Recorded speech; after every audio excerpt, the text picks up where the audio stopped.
പിതാവിനും പുത്രനും പരിശുദ്ധാത്മാവിനും സ്തുതി. എലിസബത്ത് മറിയത്തോട് പറഞ്ഞു, കർത്താവ് തന്നോട് അരുളിച്ചെയ്തതിന് നിവൃത്തിയുണ്ടാകുമെന്ന് വിശ്വസിച്ചവൾ ഭാഗ്യവതി. ലൂക്കോസ് 1:45. സ്വർഗീയ രഹസ്യങ്ങൾ മനസ്സിലാക്കിയ നീ ഭാഗ്യവതി എന്ന് എലിസബത്ത് പറഞ്ഞില്ല. പിന്നെന്താണ് പറഞ്ഞത്? കർത്താവ് തന്നോട് അരുളിച്ചെയ്തതിന് നിവൃത്തിയുണ്ടാകുമെന്ന് വിശ്വസിച്ചവൾ ഭാഗ്യവതി.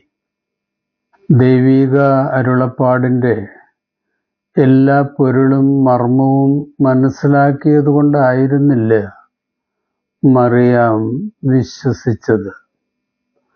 വിസ്മയ നിയോഗത്തിൻ്റെ അത്ഭുത രഹസ്യങ്ങൾ വ്യക്തമല്ലാതിരുന്നപ്പോഴും അവൾ ദൈവത്തിൽ വിശ്വസിച്ചു. അതുകൊണ്ട് മറിയാം ഭാഗ്യവതിയാണെന്ന് എലിസബത്ത് പരിശുദ്ധാത്മാവിൽ നിറഞ്ഞ് പറഞ്ഞു. നീ ഗർഭം ധരിച്ച് ഒരു പുത്രനെ പ്രസവിക്കുമെന്ന് ദൂതന്റെ വാക്ക് ദൈവത്തിൻ്റെ ദൂതാണ് എന്ന് മറിയാമിന് അറിയാമായിരുന്നു. അതുകൊണ്ട് അവൾ പറഞ്ഞു, ഇതാ ഞാൻ കർത്താവിൻ്റെ ദാസി, നിന്റെ വാക്കുപോലെ എനിക്ക് ഭവിക്കട്ടെ. അതായിരുന്നു മറിയത്തിൻ്റെ വിശ്വാസത്തിൻ്റെ ആഴം. Faith begins where our demand for explanation ends എന്ന സ്റ്റേറ്റ്മെന്റ് എത്ര അത്ഭുതമാണല്ലേ. പലരും ദൈവത്തോട് പറയുന്നത്, കർത്താവേ, ആദ്യം എനിക്ക് എല്ലാം മനസ്സിലാക്കി തരൂ, പിന്നെ ഞാൻ അനുസരിക്കാം, വിശ്വസിക്കാം എന്നൊക്കെയാണ്. എന്നാൽ മറിയം പറഞ്ഞത് എന്താണ്? കർത്താവേ, എനിക്ക് ഈ വിസ്മയ രഹസ്യം പൂർണ്ണമായും മനസ്സിലാകുന്നില്ലെങ്കിലും ഞാൻ കർത്താവിൻ്റെ വാക്കുകൾ വിശ്വസിക്കുന്നു, എന്നെ തന്നെ അവിടുത്തെ സന്നിധിയിൽ താഴ്ത്തി സമർപ്പിക്കുന്നു. അതാണ് യഥാർത്ഥ സമർപ്പണം. നിന്റെ വാക്കുപോലെ എനിക്ക് ഭവിക്കട്ടെ എന്ന് മറിയാം പറഞ്ഞപ്പോൾ അവൾ ദൈവിക പദ്ധതിക്ക് തൻ്റെ ശരീരവും ജീവിതം മുഴുവനും നൽകുകയായിരുന്നു. അതുകൊണ്ടാണ് മറിയത്തിൻ്റെ വിശ്വാസം വലുതാണെന്നും അവൾ ഭാഗ്യവതിയാണെന്നും എലിസബത്ത് പറഞ്ഞത്. ഞാൻ ദൈവത്തിൽ വിശ്വസിക്കുന്നു എന്ന് പറയുവാൻ വളരെ എളുപ്പമാണ്. പക്ഷേ ദൈവത്തിൻ്റെ ഇഷ്ടം എൻ്റെ ഇഷ്ടത്തിന് വിരുദ്ധമായാൽ ഞാൻ വിശ്വാസത്തിൽ ഉറച്ചു നിൽക്കുമോ എന്നത് വിഷമിപ്പിക്കുന്ന ഒരു ചോദ്യമാണ്. എൻ്റെ പദ്ധതി തകരുമ്പോഴും എൻ്റെ പ്രാർത്ഥനകൾക്ക് മറുപടി വൈകുമ്പോഴും എനിക്കിഷ്ടമില്ലാത്ത വഴിയിലൂടെ ദൈവം എന്നെ നടത്തുമ്പോഴും നിന്റെ വാക്കുപോലെ എനിക്ക് ഭവിക്കട്ടെ എന്ന് സന്തോഷത്തോടെ പറയുവാൻ എനിക്ക് കഴിയുമെന്ന് തോന്നുന്നില്ല. അവിടെയാണ് എൻ്റെ വിശ്വാസത്തിൻ്റെ പരിമിതി. ദൈവം പറഞ്ഞത് നിവൃത്തിയാകുമെന്ന് നിസ്സംശയം വിശ്വസിക്കുകയും ആ നിയോഗത്തിൽ പതറാതെ ഉറച്ചു നിൽക്കുകയും ചെയ്തതാണ് മറിയാമിൻ്റെ മഹത്വം. മറിയാമിൻ്റെ വിശ്വാസത്തിൻ്റെ ഏറ്റവും വലിയ പരീക്ഷണം കാൽവറിയിലായിരുന്നു. നസറത്തിൽ വെച്ച് അവൾ മാലാഖയിൽ നിന്ന് കേട്ടത് വിസ്മയ വാർത്തയാണ്. ലൂക്കോസ് 1 അധ്യായം 31 മുതൽ 33 വരെയുള്ള ഭാഗങ്ങൾ. നീ ഗർഭം ധരിച്ച് ഒരു മകനെ പ്രസവിക്കും, അവനെ യേശു എന്ന് പേർ വിളിക്കണം. അവൻ വലിയവനാകും, അത്യുന്നതന്റെ പുത്രൻ എന്ന് വിളിക്കപ്പെടും.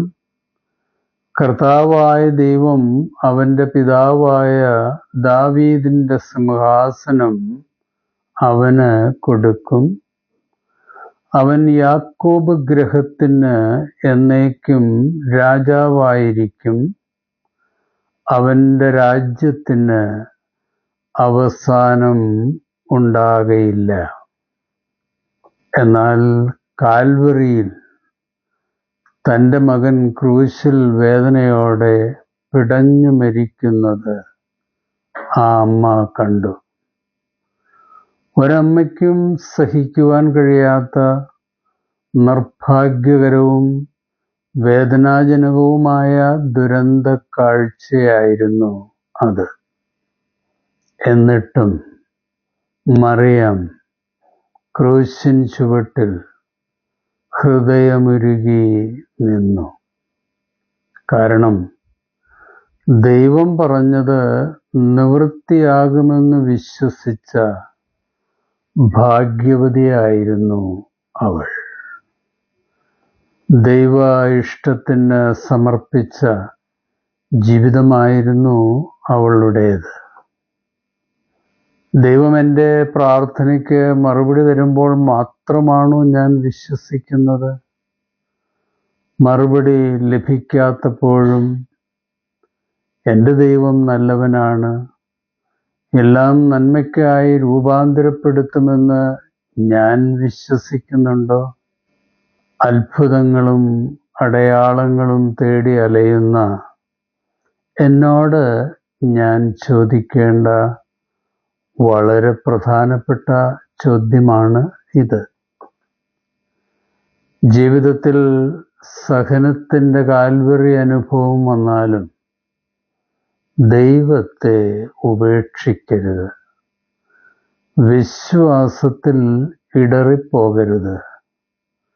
ജീവിത ദുരന്തങ്ങളുടെ അർത്ഥം മനസ്സിലാകാതെ വരുമ്പോൾ ഒരിക്കലും ദൈവത്തെ തെറ്റിദ്ധരിക്കരുത്.